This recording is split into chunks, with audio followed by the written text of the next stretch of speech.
il est écrit ceci, Matthieu 22, 15. Alors les pharisiens allaient se consulter sur les moyens de surprendre Jésus par ses propres paroles. Ils envoyèrent auprès de lui leurs disciples avec les Hérodiens, qui dirent, « Maître, nous savons que tu es vrai et que tu enseignes la voie de Dieu selon la vérité, sans t'inquiéter de personne, car tu ne regardes pas à l'apparence des hommes.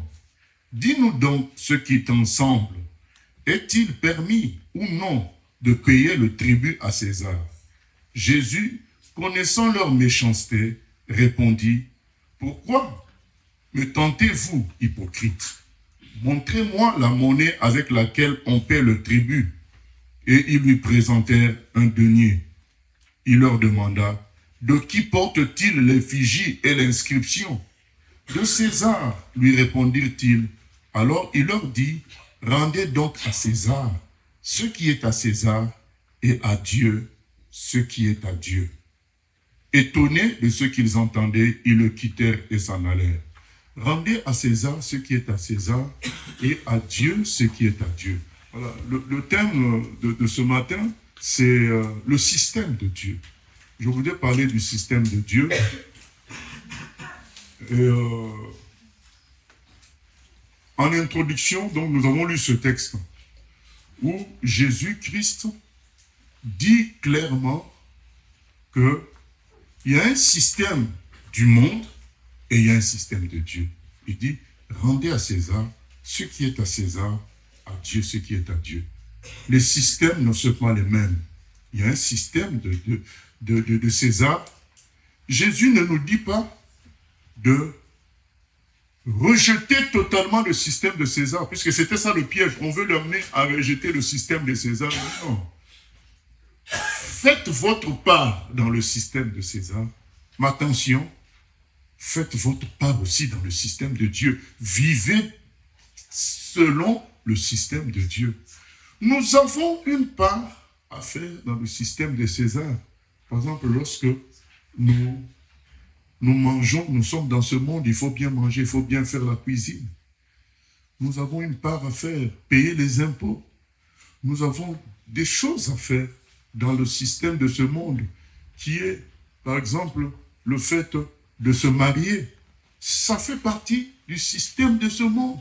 Nous vivons, nous pouvons être amenés à nous marier.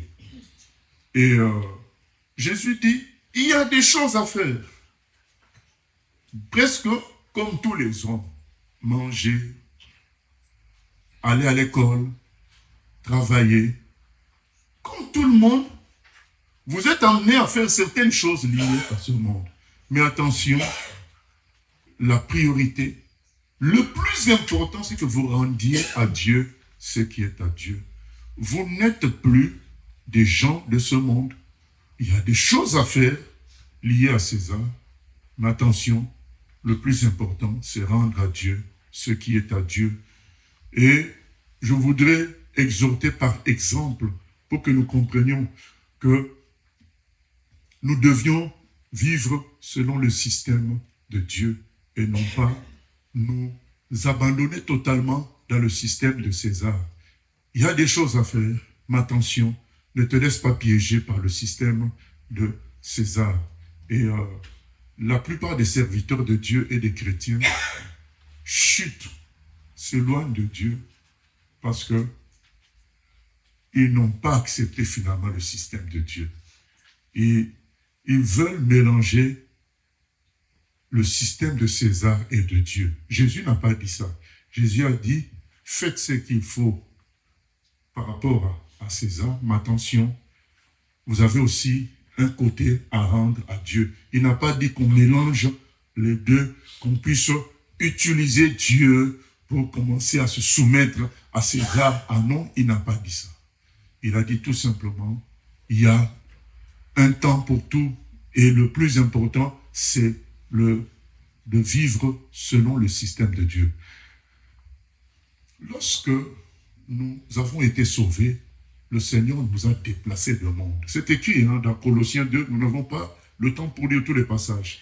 dans le Colossiens 1, pardon, de 12 à 14, Colossiens 1, 12 à 14, il est dit que nous avons été transportés dans le royaume de Dieu, dans le royaume de son Fils. Nous avons changé, nous avons été intégrés à un nouveau système, sans complètement nous détacher de l'ancien. Voilà. Donc c'est ce qu'il dit, rendez à César ce qui est à César. Donc il y a encore des choses à faire liées à la vie d'avant. Par exemple, travailler, aller à l'école, ça fait partie des choses de César. Il y a encore des choses à faire dans ce sens-là. Mais maintenant, vous appartenez à un autre système, à un nouveau système, le système de Dieu. Et tant que quelqu'un n'a pas compris ça, il va créer des problèmes dans son mariage. Il va créer des problèmes au milieu de frères et sœurs. Et il va créer des problèmes à lui-même. Et même au milieu des païens, il ne sera pas un bon témoignage. Parce qu'il n'a pas encore compris qu'il a changé de système. Il faut vivre différemment. Et notre système a d'autres intérêts, d'autres centres d'intérêt, d'autres logiques. Je commence par le premier exemple dans Jean chapitre 3. Dans Jean chapitre 3. À chaque fois, Jésus a eu des confrontations, des échanges avec des gens où il a montré son système et l'ancien système. Et il a dit, changer de système, prenez le mien. Dans Jean chapitre 3, il est écrit, il y eut un homme d'entre les pharisiens nommé Nicodème, un chef des Juifs, qui vint, lui, auprès de Jésus, de nuit, et lui dit, Maître, nous savons que tu es un docteur venu de Dieu, car personne ne peut faire ces miracles que tu fais si Dieu n'est avec lui. Jésus lui répondit, en vérité, je te le dis, si un homme ne naît de nouveau, il ne peut voir le royaume de Dieu. Nicodème lui dit, comment un homme peut-il naître quand il est vieux? Peut-il rentrer dans le sein de sa mère et naître? Jésus répondit, en vérité, je te le dis, si un homme ne naît d'eau et d'esprit, il ne peut entrer dans le royaume de Dieu. Ce qui est né de la chair est chair, et ce qui est né de l'esprit est esprit. Ne t'étonne pas que je t'ai dit, il faut que vous naissiez de nouveau.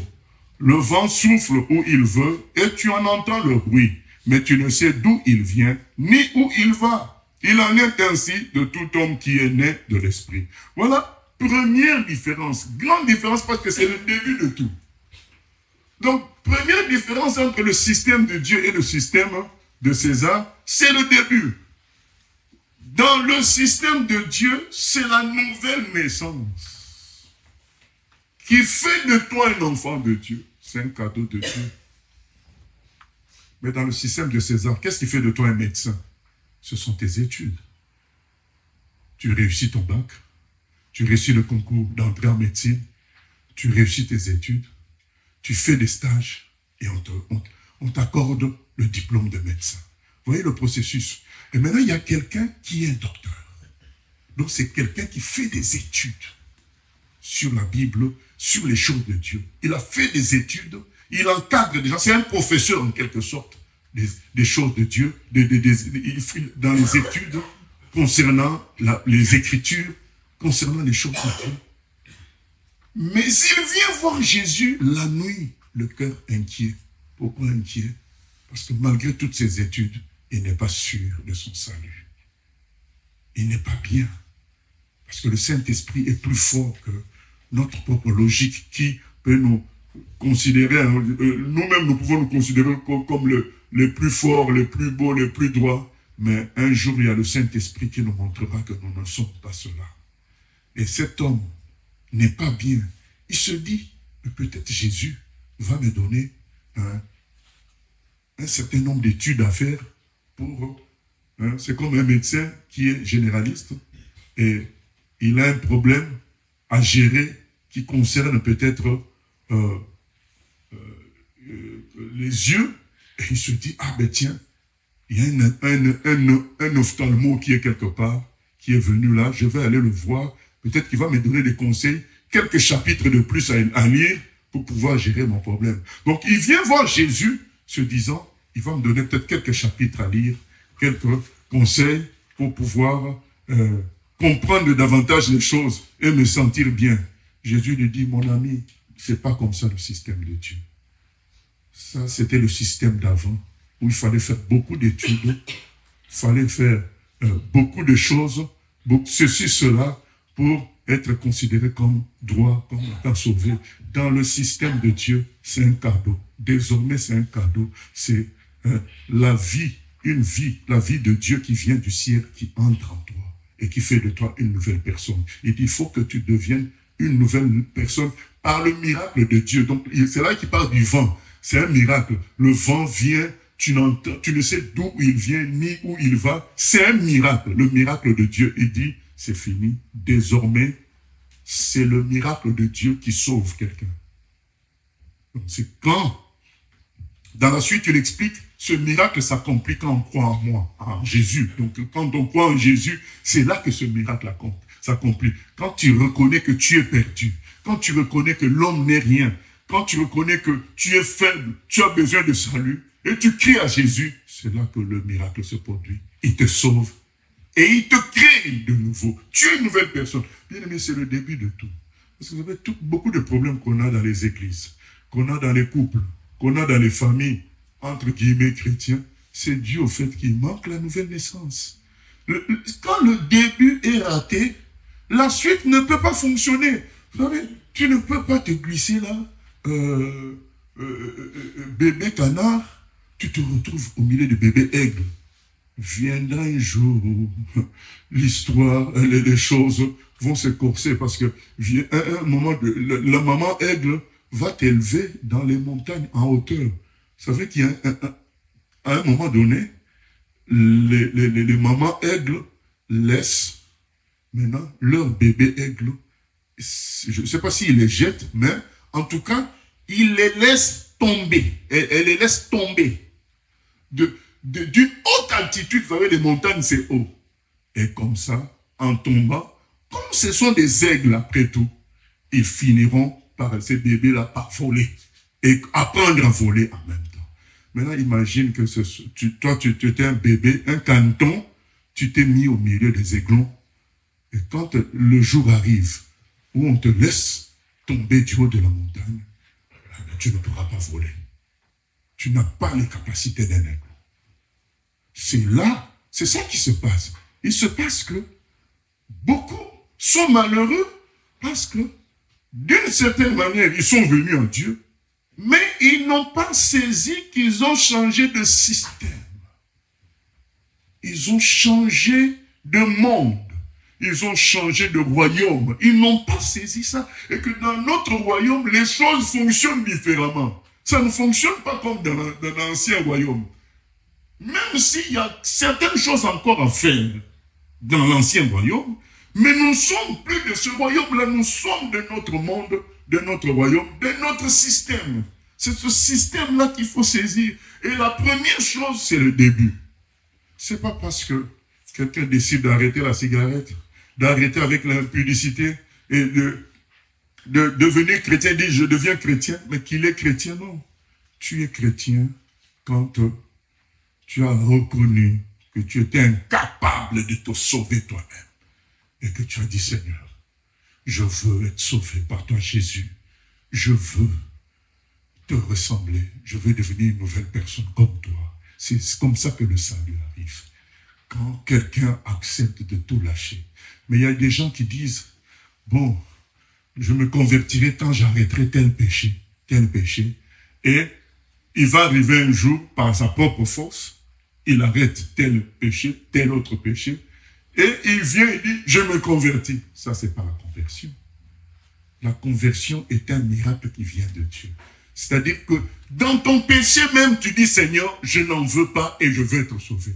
C'est comme si un malade disait au médecin, je viendrai quand je me sentirai bien. Comme ça, tu me diras qu'est-ce qui n'allait pas. Le médecin dit, non, moi, je sers à guérir. Je ne sers pas à donner l'histoire de ta maladie. Donc, on va chez le médecin quand on n'est pas bien. On vient être sauvé quand on est soi-même dans le péché. On ne vient pas être sauvé parce qu'on est bon. Il est écrit, et Jésus n'est pas il est venu pour les bons, il est venu pour les mauvais. Il est venu chercher à sauver ceux qui étaient perdus. Donc, beaucoup de gens sont dans l'église tout simplement parce qu'ils ont arrêté de voler, ils ont arrêté de mentir, se disent, ils sont conscients dans leur cœur. Vous savez, comme ces gens-là qui sont venus questionner Jésus, ils étaient conscients que Jésus, c'était le bon chemin, c'était la vérité. Ils sont conscients, ces gens-là, que le chemin de Dieu, c'est la vérité. Mais ils viennent par leurs propres efforts, par leur propre intelligence. Ils ne se sont pas humiliés. Ils n'ont pas reconnu qu'ils étaient incapables. Ils n'ont pas reconnu qu'ils étaient perdus. Ils n'ont pas reconnu la grandeur de Dieu seul qui peut les sauver. Ils sont venus avec leur propre justice pour être sauvés. Il n'y a pas la nouvelle naissance. La nouvelle naissance vient quand on reconnaît qu'on ne peut rien pour soi-même. Et que seul Dieu peut le faire. Et que, humblement, nous venons nous prosterner devant lui pour lui dire, sauve-moi. Je veux devenir comme toi. C'est là qu'une vie qui vient du ciel entre en toi. Et qui te transforme en une nouvelle personne. C'est ça la nouvelle naissance. Vous voyez, donc c'est différent. Dans le système des Juifs, comme ce docteur-là qui vient voir Jésus, c'est quoi? C'est les yeshivot. Donc, une yeshiva, c'est des écoles rabbiniques. Tous les jeunes qui suivent ces écoles-là se sentent maintenant plus près du salut que les autres. Et vient un jour, ils deviennent eux-mêmes des maîtres, des rabbins. Donc, ils se sentent sûrs d'eux. Mais ce docteur, qui était l'un des plus grands, peut-être le plus grand de l'époque, lui, il était humble et honnête. Il savait qu'il n'était pas sauvé. Il savait que ça n'allait pas. Il y avait un souci. Peut-être que le maître Jésus va m'apporter d'autres éclairages, d'autres textes à lire. C'est comme s'il a rajouté une spécialisation dans son diplôme. Jésus dit, non, ça ne se passe pas comme ça, de diplôme en diplôme, de yeshiva à yeshiva, avec nous, dans le système de Dieu. C'est une question de cadeau. C'est la nouvelle naissance. Dieu qui te fait naître. Tu deviens une nouvelle personne. De telle sorte qu'il y a des moments où tu sens que tu n'es plus seul. C'est-à-dire que tu veux faire le mal, tu sens quelque chose en toi qui résiste à ça aussi. Parce que les gens parlent souvent de l'inverse. Ils veulent faire le bien, mais ils sentent qu'ils sont attirés vers le mal. Mais il y a aussi le contraire. Tu veux faire le mal, mais tu sens que tu n'es plus la même personne d'avant. Tu veux taper, mais tu sens que la force ne vient plus, puisque finalement tu n'es plus la même personne. C'est ça la nouvelle naissance, ça existe. C'est le miracle de Dieu, c'est le début de tout. Vous savez, il y aurait beaucoup à dire sur le système du Seigneur, mais je veux citer quelques exemples. Et je commence par le début, la nouvelle naissance, alors que dans le système du monde, c'est l'accumulation des études, c'est l'accumulation de travail qui te rend quelqu'un, qui te rend médecin, qui te rend maçon, c'est l'accumulation d'expérience, c'est ça qui te rend maçon vraiment. Mais dans le système de Dieu, c'est un cadeau. La nouvelle naissance que Dieu donne à ceux qui reconnaissent leur perdition. C'est extraordinaire. Vous voyez, le système de Dieu, c'est extraordinaire. C'est un cadeau. Dans le système de César, c'est tes travaux, ce sont tes luttes, ce sont tes études qui font de toi quelqu'un. Mais dans le système de Dieu, c'est un cadeau. Mais un cadeau qu'on ne reçoit que lorsque nous croyons, lorsqu'on croit en Dieu et lorsqu'on reconnaît qu'on ne peut pas se sauver soi-même. Et on crie à Dieu. C'est ce cadeau-là qu'il nous propose encore aujourd'hui. Si nous sentons que notre vie chrétienne est basée sur notre propre intelligence, notre propre force, c'est pas bon. Il faut que notre vie chrétienne soit une vie nouvelle, portée par l'Esprit de Dieu. C'est ça, il dit, l'Esprit souffle. Il faut naître d'eau et d'esprit. L'Esprit va maintenant désormais te porter, t'entraîner. Il a dit à Pierre, quand tu étais jeune, tu te mettais la ceinture. Mais quand tu seras vieux, c'est-à-dire par la puissance du Saint-Esprit, quelqu'un d'autre t'amènera, te poussera, te conduira. Est-ce que c'est toi qui te conduis ou bien c'est quelqu'un d'autre? C'est Jésus qui te conduit. Il faut se poser ces questions parce que dans le système de Dieu, c'est ça. Nouvelle naissance est conduite par le Saint-Esprit. Ce n'est pas nous qui décidons désormais. C'est le Seigneur qui décide en nous parce que c'est lui qui nous conduit et nous sauve. Nous sauve et nous porte. Voilà, nous porte. Je vais passer à un autre exemple concernant le système de Dieu. Nous prenons dans Marc 9. Marc 9.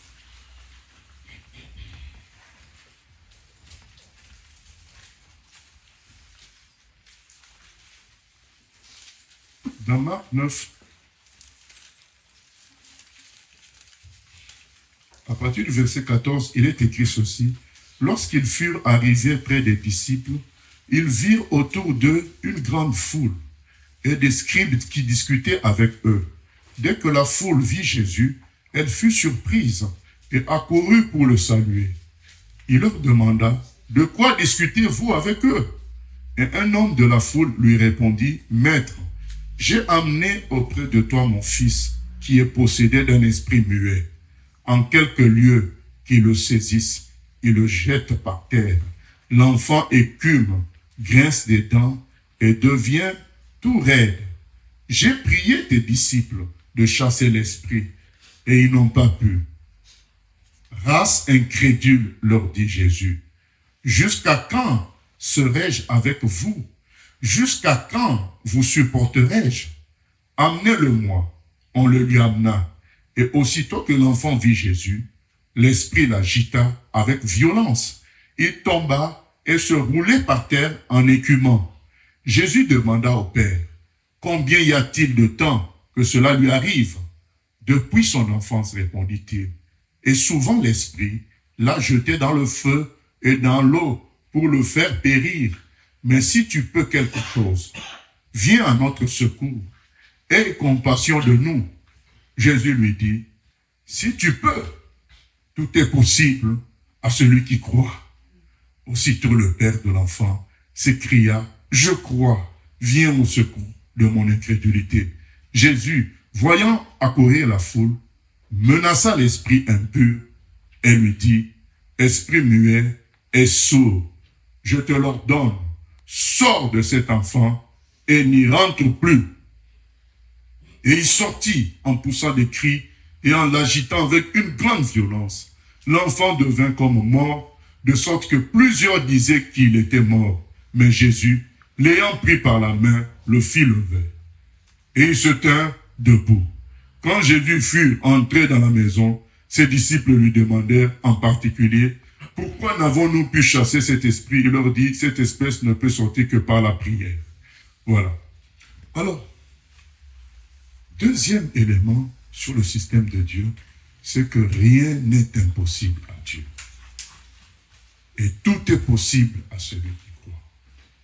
Voyez, dans le monde, nous sommes habitués à des situations qui ne changent jamais.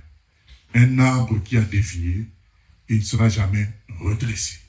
Voilà. Nous sommes habitués à ce que lorsque quelqu'un est mort, c'est fini dans le monde. Nous sommes habitués à ce qu'on appelle des maladies incurables. D'abord, c'est ça le terme, incurable, donc tu ne peux jamais en guérir. On appelle ça de maladies incurables. Et aujourd'hui, on a trouvé un mot gentil pour ne pas avouer la défaite. On dit maladie chronique.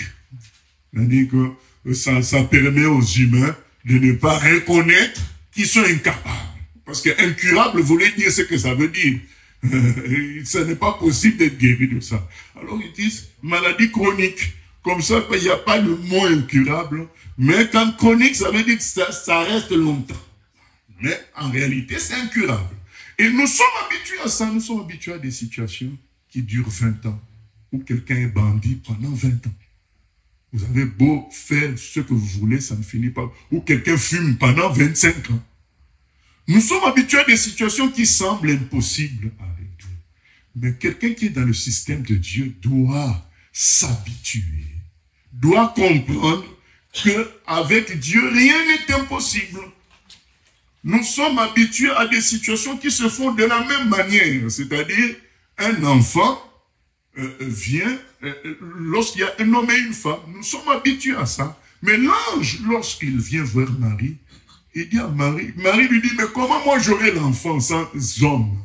L'ange lui dit, ça sera l'œuvre du Saint-Esprit, car, Luc 1,37, car rien n'est impossible à Dieu. C'est ce que dit l'ange. Il dit à Marie, dans notre système à nous, rien n'est impossible. Et là, Jésus dit au monsieur, qui est découragé, ça fait des années que son enfant pique des crises graves. Il est découragé.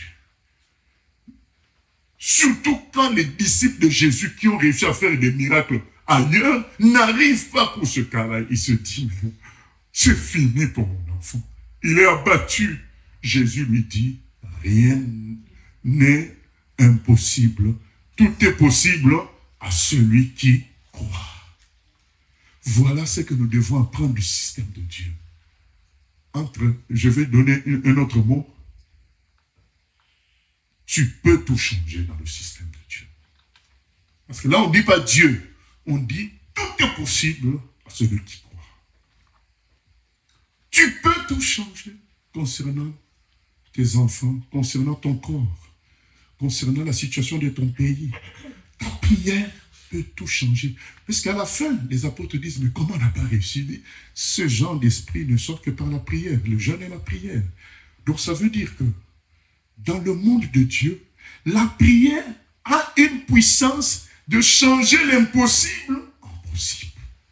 Voilà ce que nous apprenons du système de Dieu. Je peux tout changer. Il y a des gens qui sont tranquilles. Ils se sont eux-mêmes, c'est comme s'ils se sont mis eux-mêmes un cachet sur leur corps. Je suis diabétique. Oh, non. Tu peux souffrir du diabète, mais dans ta tête, refuser ça. Même quand il te reste 5 minutes pour mourir, tu dis, mon Seigneur est mort à la croix en portant toutes mes maladies. Je refuse cela à cause de ça, à cause de l'œuvre de Jésus à la croix. Et il m'a dit, tout est possible à celui qui croit. Et ce genre de problème ne s'en va que par la prière. Il faut prier, bien-aimé. Il faut prier et attaquer tout ce qui paraît impossible.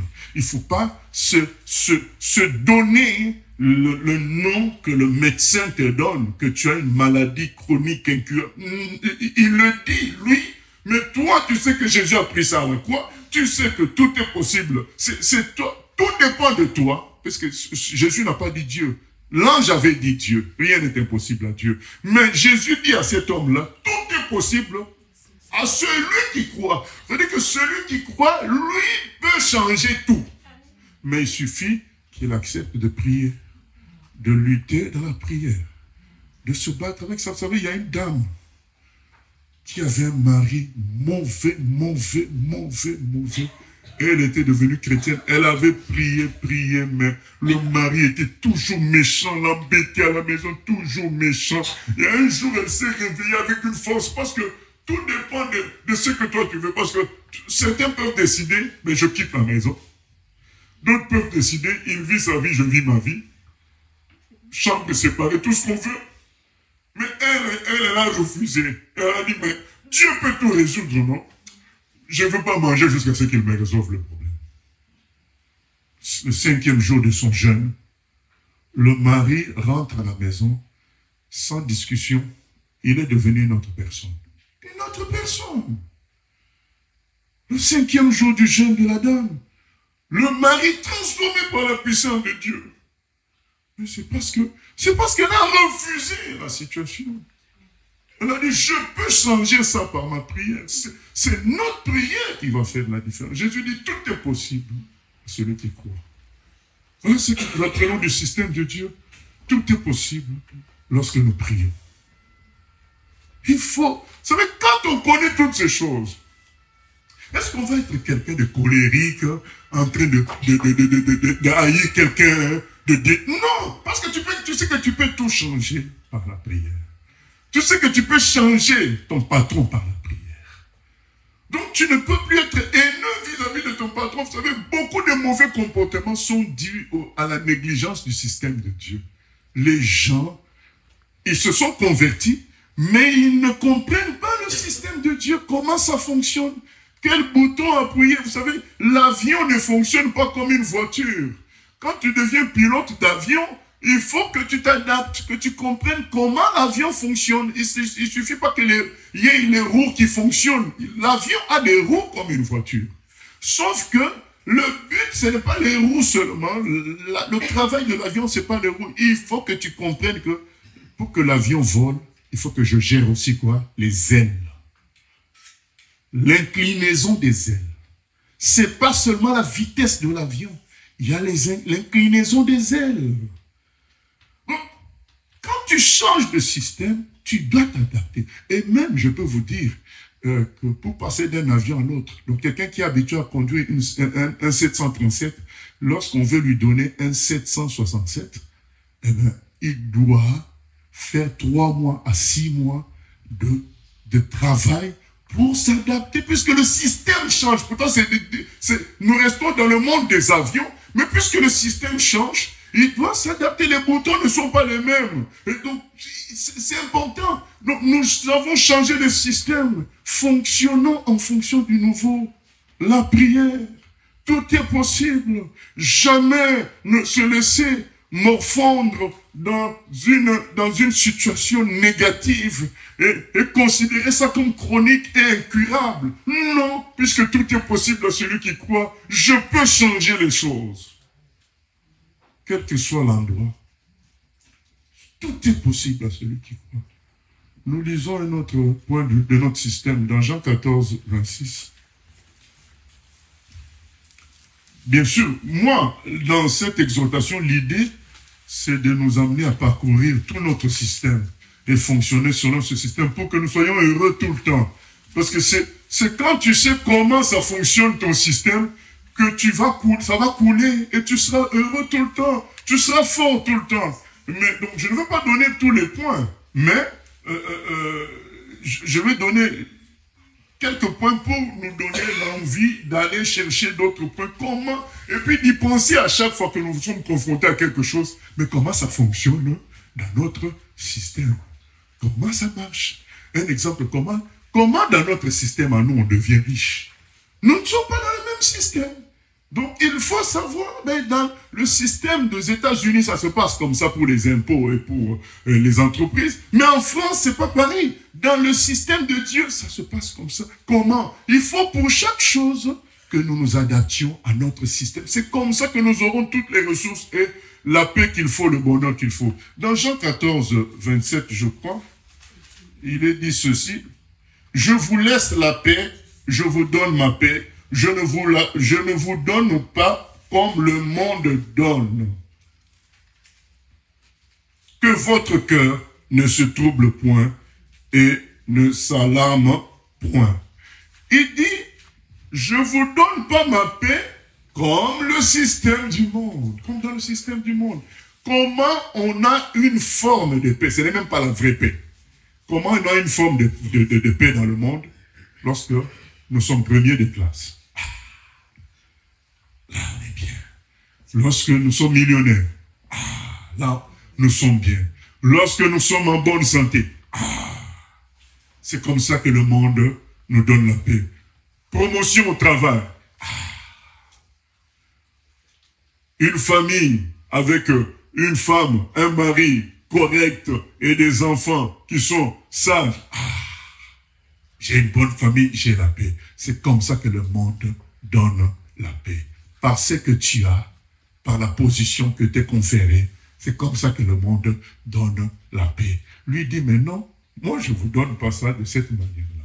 Ma paix à moi est surnaturelle. C'est une substance qui vient du ciel, qui entre en toi, qui te donne l'assurance que tout est sous contrôle, que ton Dieu s'occupe de tout. C'est fait, c'est réglé l'affaire. C'est comme ça que moi je vous donne la paix. C'est ma paix à moi, je vous la donne. C'est un don. C'est-à-dire que tu vas être en prison, tu es bien.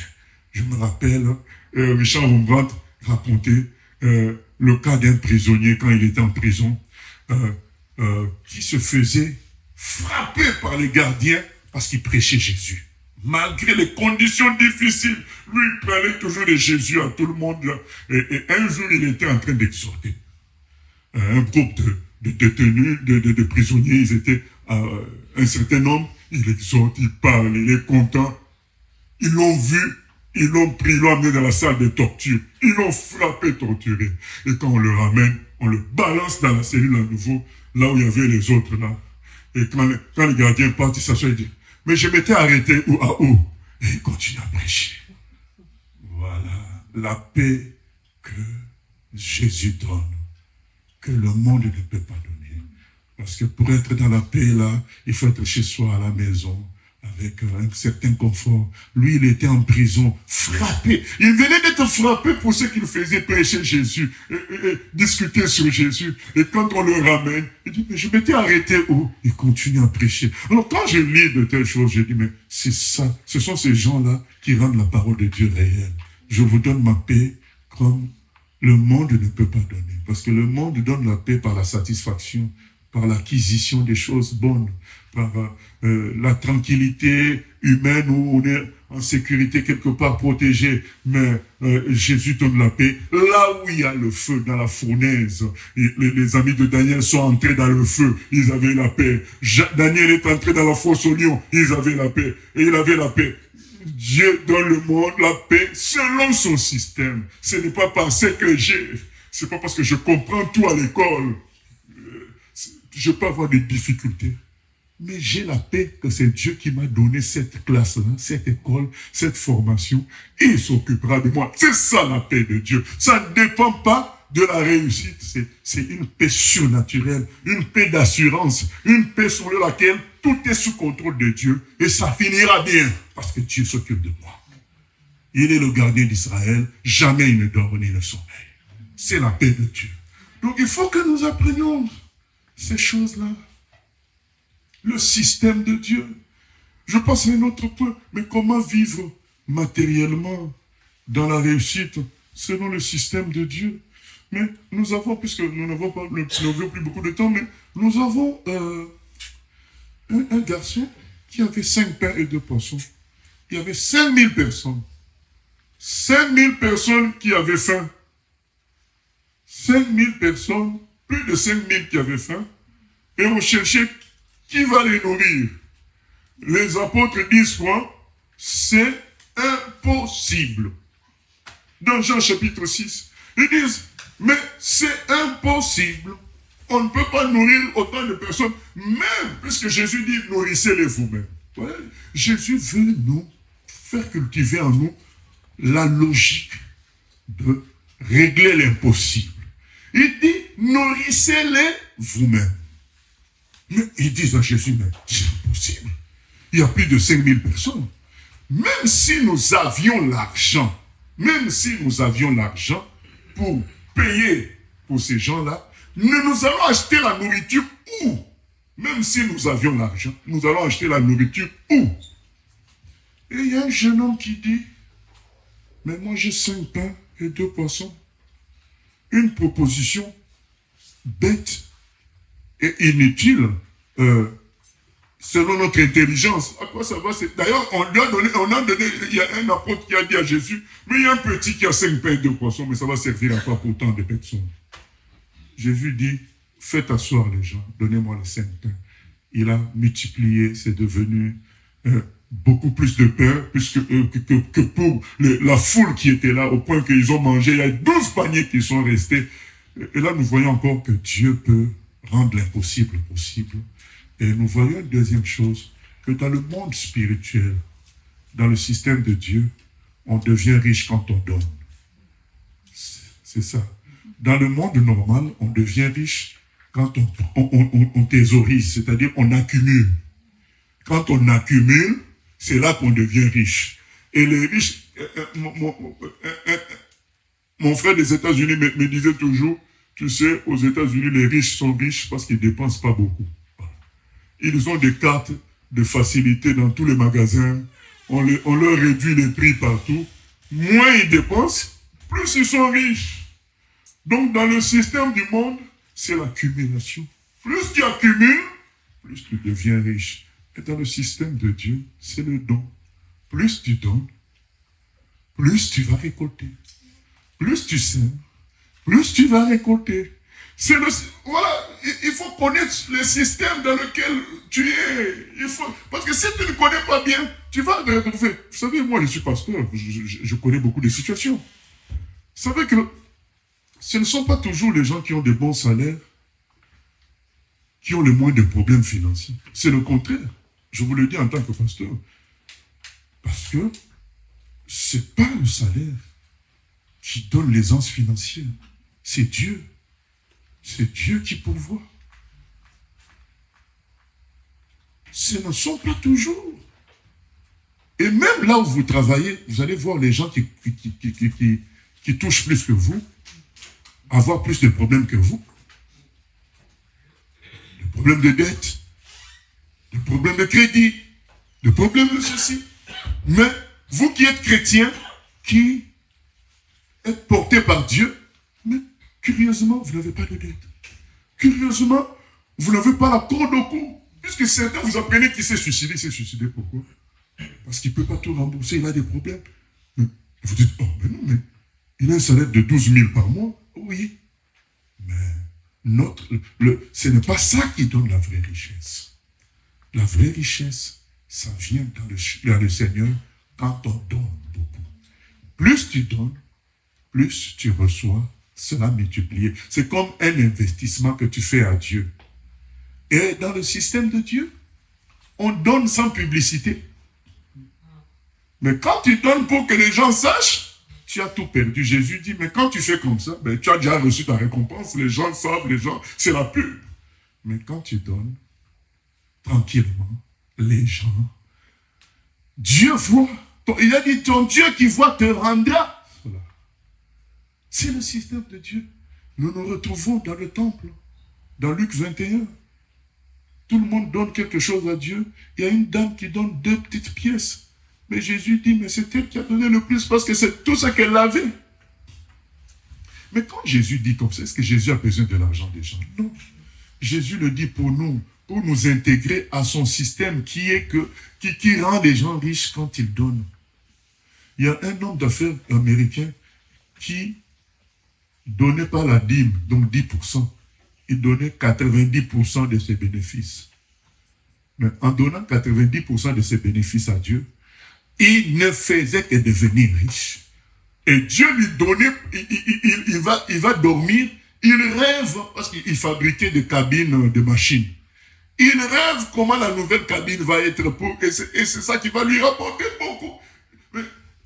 Mais lui, il a tellement expérimenté la parole que je suis en train de transmettre que dans le monde de Dieu, c'est en donnant. Celui qui arrose sera arrosé. Celui qui donne, il recevra au centuple. Eh bien, lui, il a tellement expérimenté ça qu'il en est arrivé à dire, mais si c'est comme ça, je le vis, autant gagner encore plus. Pourquoi donner à Dieu 30%, 20%? Je lui donne 90% de mes bénéfices. Comme ça, ça va encore se multiplier. Voilà. Voilà. Il en est arrivé même à avoir un avion d'évangélisation. Voilà. Tellement Dieu multipliait sa richesse. Parce qu'il a compris le système dans lequel il était. Dans le système de Dieu, c'est comme ça qu'on s'enrichit. C'est comme ça qu'on est en sécurité matérielle. Mais dans le monde, la sécurité matérielle, c'est le compte bancaire. La sécurité matérielle, c'est la capacité à prendre un crédit. Vous savez, aux États-Unis, il y a même, j'ai oublié le nom, chaque être humain aux États-Unis a comme une sorte de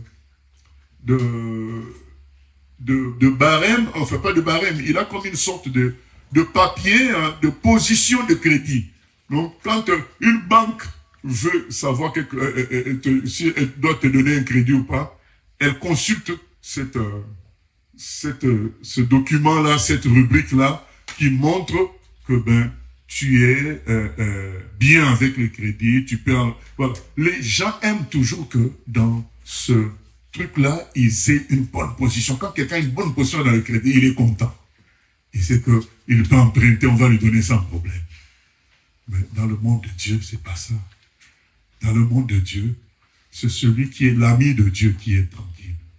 Il sait que Dieu s'occupera de lui. Et Jésus, quand il a envoyé ses disciples, il leur a dit, vous ne prenez même pas l'argent. Allez comme ça. Je sais m'occuper de mes gens. Voilà. Ça, c'est le système de Dieu. C'est le système de donner. C'est le système de la foi. Tu as la foi et Dieu s'occupe de toi. C'est tout. Tu donnes et tu récoltes. C'est tout.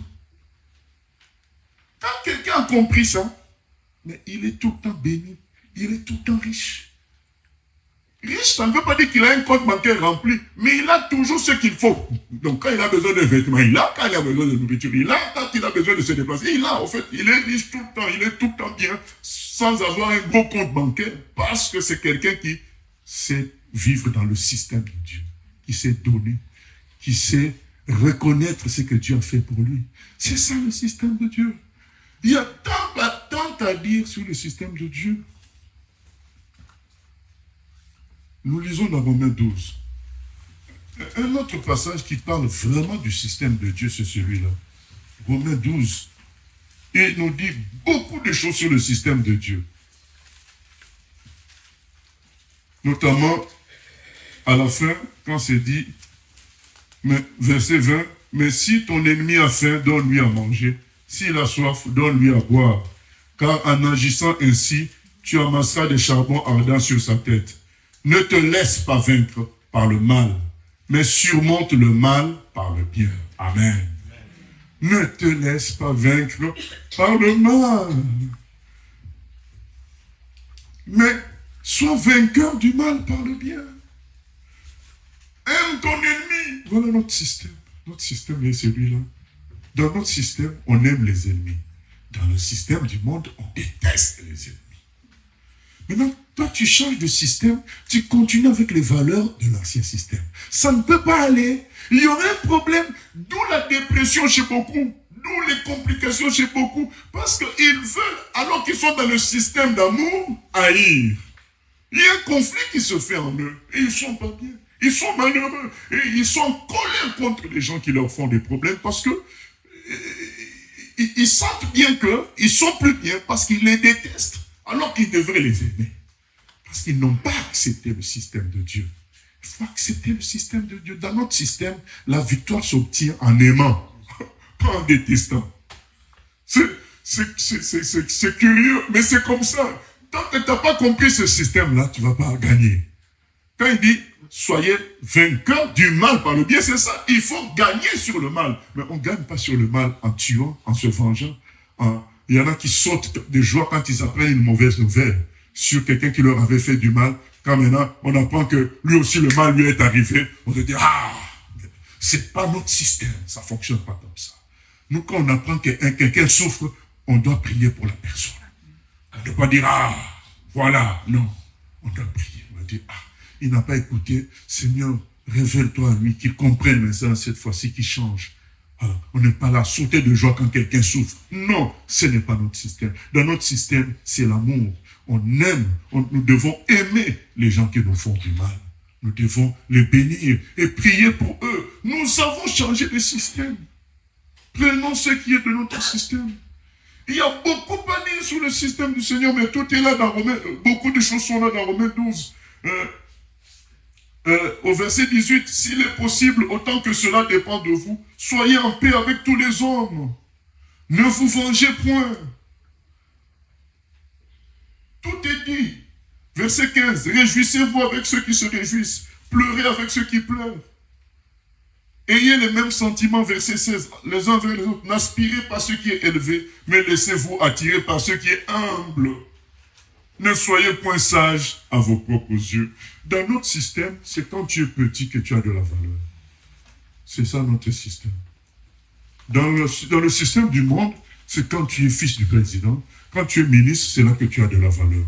Dans notre système à nous, quand tu prends la dernière place, c'est là que Dieu te donne la première place. Il y a des gens qui se battent pour des positions, pour des places, pour savoir, mon père, il aime plus qui, le pasteur, il aime plus qui, ceci, cela. Non! Dans notre système, c'est le dernier qui est élevé. Qu'est-ce que les gens disent de moi? S'il apprend que les gens se moquent de lui, mais dans le monde de Dieu, c'est le contraire. Quand tu apprends que les gens se moquent de toi, tu es privilégié donc chez Dieu. C'est le système des urgences.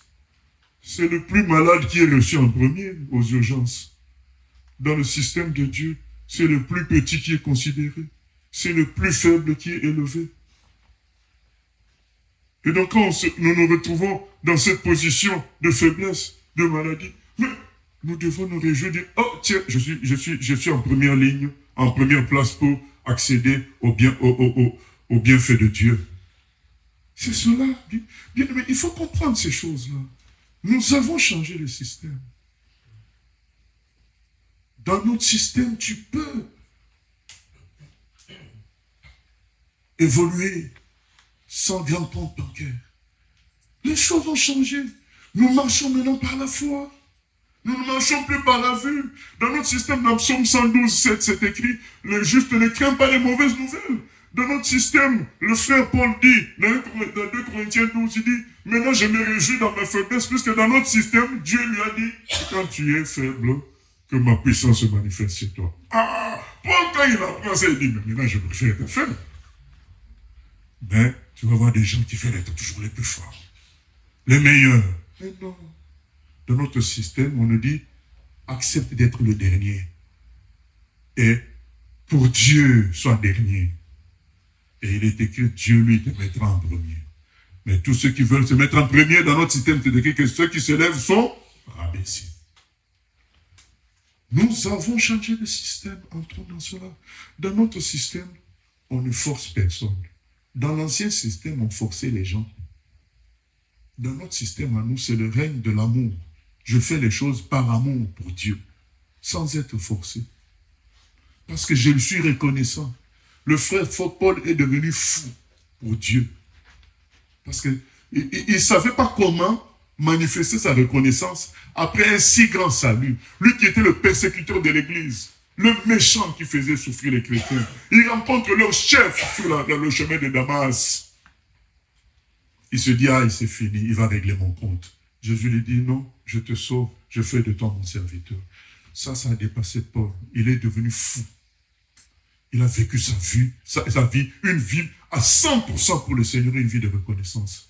Mais aujourd'hui, il y a peu de reconnaissance chez les gens. Ils pensent être sauvés par eux-mêmes. Non, personne n'est sauvé par elle-même.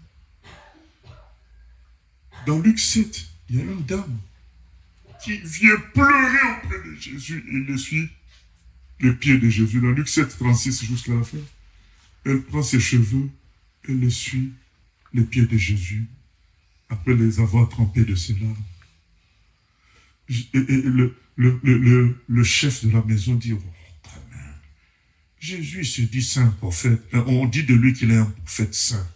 Mais comment il peut se laisser toucher par une prostituée? Jésus dit, tu sais, c'est ça la différence entre deux personnes qui sont sauvées, mais pas de la même manière. Toi, tu crois que tu es sauvé parce que tu es bon. Mais elle a été sauvée parce qu'elle reconnaît ses nombreux péchés.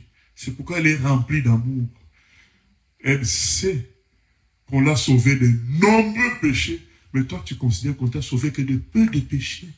C'est pourquoi tu es froid vis-à-vis de Dieu. Tu fais des caprices pour servir Dieu. Mais quelqu'un qui a été sauvé intégralement, oh, il est au service de la personne qui l'a sauvé intégralement. C'est cela, notre système. Nous savons d'où nous venons. Qu'est-ce que Jésus a fait pour nous à la croix? Alors ça nous rend fous. On le sait sans que quelqu'un nous pousse. Parce que nous savons ce qu'il a fait pour nous.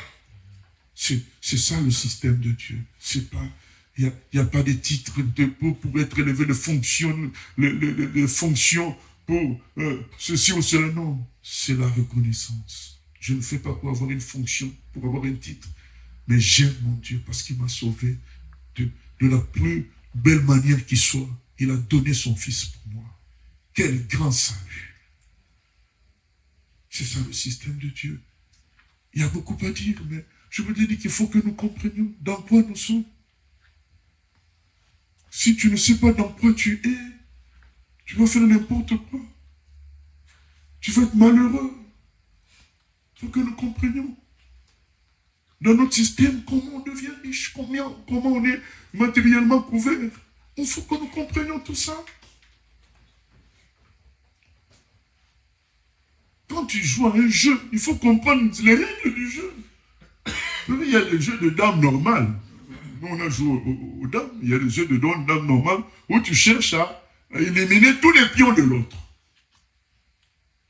Nous, on appelle ça manger. Tu prends les pions de l'autre jusqu'à ce qu'il n'en ait plus. Mais il y a un jeu de dames qu'on appelle qui perd gagne. Là, maintenant, c'est le contraire. C'est-à-dire que tu dois faire en sorte que l'autre prennent tout avion. Donc, c'est toujours le même échiquier, le même plateau, mais les règles ont changé. Nous sommes toujours avec le même corps, nous sommes toujours sur la terre, mais les règles ont changé. Maintenant, avec Jésus, c'est qui perd, gagne. Jésus a dit, celui qui cherchera à sauver sa vie à gagner, perdra. Mais celui qui la perd, gagnera. C'est ça le système. C'est-à-dire que quand on parle du mal de toi dans toute la ville, tu perds. Mais le Seigneur dit, mais comme c'est pour moi, tu as gagné. Les règles ont changé, on est dans le qui perd, gagne. Plus tu perds pour Dieu, plus tu gagnes. Tu perds ton argent pour Dieu, plus tu gagnes. Tu perds ta jeunesse pour Dieu, plus tu gagnes. Et maintenant, c'est une question de temps pour qu'on voit que c'est toi qui as vraiment gagné. Vous savez, quand il s'agissait de Daniel et ses amis à Babylone, ils ont perdu leur jeunesse. Parce qu'ils étaient jeunes, beaux, mais ils ont décidé quoi? Nous allons fonctionner selon le système de Dieu. Donc nous ne mangeons pas la nourriture faite par les Babyloniens à leur roi, des nourritures qui sont physiquement, selon ce monde, les meilleures, mais en esprit qui ne sont pas bonnes.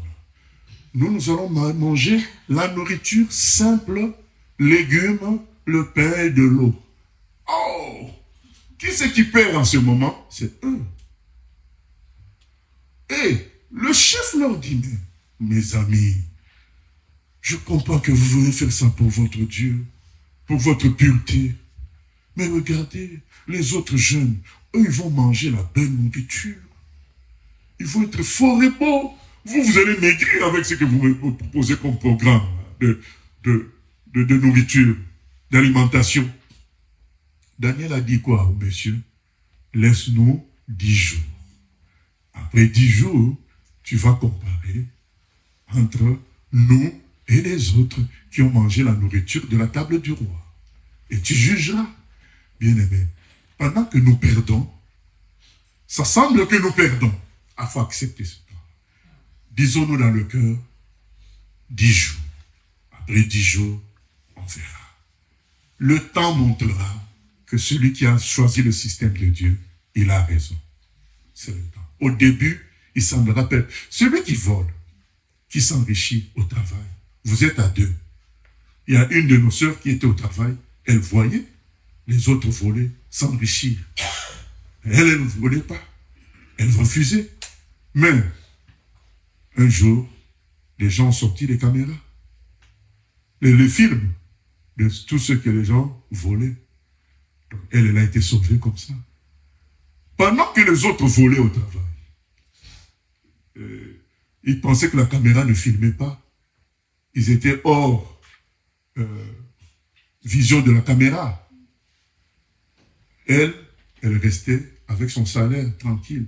Parce que les autres, ce qu'ils vendaient, par rapport à ce qu'ils volaient, ça les rendait riches. Et tu vois l'autre avec une nouvelle voiture. Tu vois avec ceci. Mais tu sembles perdre. Mais le jour du licenciement, c'est qui a gagné? C'est toi. Et tu as gagné non seulement de garder ton travail, mais tu as gagné la confiance des chefs. C'est cela. Le système de Dieu donne l'impression que nous perdons par rapport à ce monde. Quand Jésus dit, on te gifle, tu donnes l'autre joue. On te veut faire 1 kilomètre, tu fais 2 kilomètres. Ça donne l'impression qu'on a même entêté la personne qui nous fait ça. Non. On a appliqué les formules de notre système. Et c'est ça qui sera gagnant. Que Dieu nous aide à vivre selon son système au nom de Jésus.